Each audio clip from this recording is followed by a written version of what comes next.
ჭეშმარიტი ბედნიერება ადამიანს შემთხვევით და უმიზეზოდ არ მიენიჭება.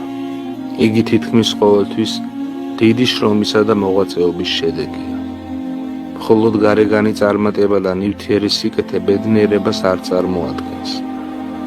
ჭეშმარიტი გზა, რომლითაც კაცს ამ ქვეყნად შესაძლო ბედნიერების მოპოვება ძალუძს, მაცხოვრის სიტყვებშია ნაჩვენები. ხოლო თქვენ ეძიებდით პირველად სასუფეველს ღვთისასა და სიმართლესა მისსა და ეს ყოველი შეგეძინოს თქვენ. ესე იგი უწინარის ყოვლისა ეცადეთ, რომ ღვთის სასუფეველი თქვენ სულებში დაარსდეს. ღვთის სიმართლე შეიცნოთ და შეიყვაროთ იგი. და მაშინ ყოველივე დანარჩენი, მშვიდობა, სიხარული და ამქვეყნიური საჭიროებანი თავისთავად მოგენიჭებათ.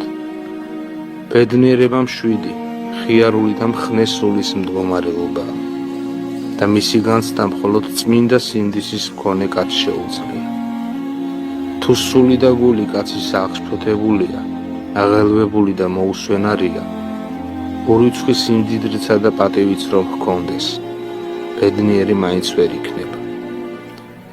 წინააღმდეგ შემთხვევაში, როცა კაცი დამშვიდებული და დაწყნარებულია, როცა იგი თავისი მდგომარეობით კმაყოფილია და მადლობელია ღვთისა, თუ გინდღარებიც იყოს და მრავალი რამეც აკლდეს, იგი ყველა მდიდარ კაცზე უფრო ბედნიერი იქნება.